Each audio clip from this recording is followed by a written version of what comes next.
What's the single component that you can have in your life as a young person, 20s, 30s, hopefully starting your teens, that will guarantee your success, that will be there to tell you exactly how to recover if you fail, keep you from failing as often as you would on your own, and also be able to help you to see exactly where you need to be in the future? It's the Bible. Now, what I just said may set some of you off. It may be because of your religion. It may be because of things you've seen happen that religious people have done. But the Bible is not a religious book. It has religion in it, but it is a book of instruction. Here's 3 reasons why reading the Bible in itself is so important. First is that it's filled with stories that can relate to whatever you experience in your life. I'll prove that in a second. Number 2, it's filled with real life principles that were designed to help you execute them. If you execute them on time, it guarantees your success. Number 3, it helps you to see very clearly a picture of the future that is possible, and be able to see that the life that you live now is really not all there is. Now, it's all we've got. Must take the best of it, but it's not all there is. The one element about truth that I want to share with you is that truth and facts are not the same. Facts are only accurate based on the time period that the fact is expressed until the fact is proven otherwise. Now, facts are not always truth, but truths are always factual. The truth is indisputable. It doesn't matter whether you believe it or not. The truth is undisputable, and it is not sourced from men's understanding, because men can only share with you facts as they have learned it, as they perceive it, as they want to twist it. Here is the fundamental verse I want to share with you.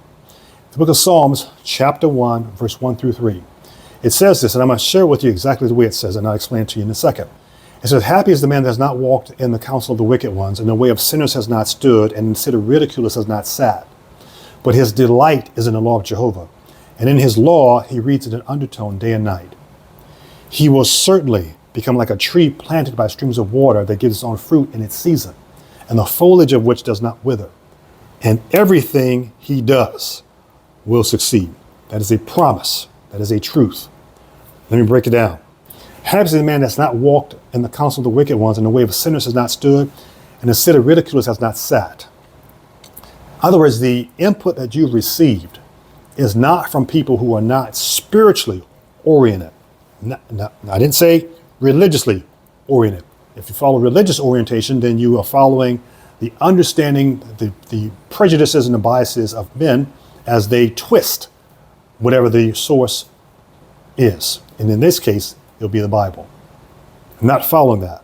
It says, but his delight, his pleasure is in the law of Jehovah. That's the Bible. And in his law, he reads in an undertone day and night, meditatively. If you could remember, if I could remember the principles in the Bible about life, business, on time, yeah, I'd be a multimillionaire by now. Some of the pain I've experienced, I would never have experienced. The key is not whether it's written in the Bible to guide you. The key is not remembering it to apply it on time. Always the case. Because, but his delight is in the law of Jehovah. And in his law, he reads an undertone day and night. Here's a promise. And he will certainly become like a tree planted by streams of water, whose foliage of which does not wither. Planted by that constant source of information, application, wisdom that you apply through execution, coming in, right? Being able to see far beyond your years because you are applying principles from thousands of years of human history, looking at the reading stories from thousands of years ago, and you will find yourself in a story. Here's what it says, the promise. Happy is the man that has not walked in the counsel of wicked ones, and the way of sinners has not stood, seat of ridiculous has not sat, but his delight is in the law of Jehovah. In his law he reads it in undertone day and night. He will certainly become like a tree planted by streams of water that gives its own fruit in its season, foliage of which fruit does not wither. Promise. And everything he does will succeed. Execution is guaranteed. The challenge is us remembering what needs to be applied on time. We don't remember. That's why we have to constantly read it. When I was younger, I could recite verses on and on, right? And I could remember them. Now, it's not the same. I've gone through some very painful experiences in life. It's not the same. But what I've discovered, when I read a verse in the Bible and it says, if you do this, this will happen, and it's negative, when I did that, it happened. Verse 1, happy as a man not walked in the counsel of wicked ones and where sinners have not stood. Right? I walked being influenced by someone who was not spiritually oriented. And I was unhappy. You understand? It's true. But his delight is in the law of Jehovah. When I did things God's way, things always worked.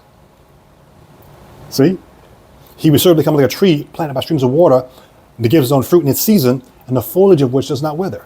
There was a time in my life that everything I touched turned to gold. I was married at the time, raising my kids, had a home, had a nice job in corporate, left corporate, even went in business. My business failed, first business failed. Took the lessons from that, built second. You follow? Everything he does will succeed. So before I do something now, I pay attention. What is the principle I need to find in the Bible to help me go and get through this, to make the right decisions? If you do that, coming from a person who's almost 60, I'll be 60 in a couple of years. If you do that as a young person in your teens, 20s, 30s, your success will exceed your imagination. Success, achievement, wealth, doesn't care how old you are. King Solomon was young, doesn't care. Wealthiest king that has ever lived, ever will live. No one has ever been or ever will be wealthier than King Solomon. Cash money, not stock price money. And as long as he did things God's way, it worked well for him. When he stopped doing things God's way, it started going south. Simple as that. Apply it. Execute it. Add in the comments. Let me know how it's been working out for you. If you are a Bible reader and you follow things as the Bible says it, fundamental principles. I want to wish you all the blessings and success you deserve.